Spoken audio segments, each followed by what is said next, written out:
দাদা দাদা তুমি ফোনে থাকো, দাদা ফোন কাটবে না, শুধু দেখতে থাকো কি হয়, তুমি দেখো। ছোট বোন তার বাবা হ্যাঁ বাবু, হ্যাঁ হ্যাঁ জানি শোনা, আমি কি করবো বলো। অনেক ফ্যামিলিতে এরকমই হয়। আচ্ছা আচ্ছা ঠিক আছে ঠিক অবাক হয়ে আছে। যাবে, শেষ পর্যন্ত হ্যাঁ বাবু, হ্যাঁ হ্যাঁ হ্যাঁ। বৌদি তুমি এসে গেছো? হ্যাঁ, চোখে দেখতে পাচ্ছিস না? মাথায় তো ফাটিয়েছি, চোখ তো ফাটাইনি, চোখে তো আঙুল করিনি। যা আমার জন্য জল নিয়ে আয়। হ্যাঁ হ্যাঁ, আনছি আনছি।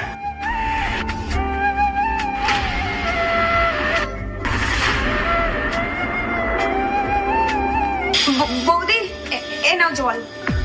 এটা কি জল? সেটা তো আমিও দেখতে পাচ্ছি, এটা জল। তুই জানিস না আমি স্টিলের গ্লাসে জল খাই না? ঘরের কি সব কাঁচের গ্লাস খেয়ে ফেলেছিস নাকি?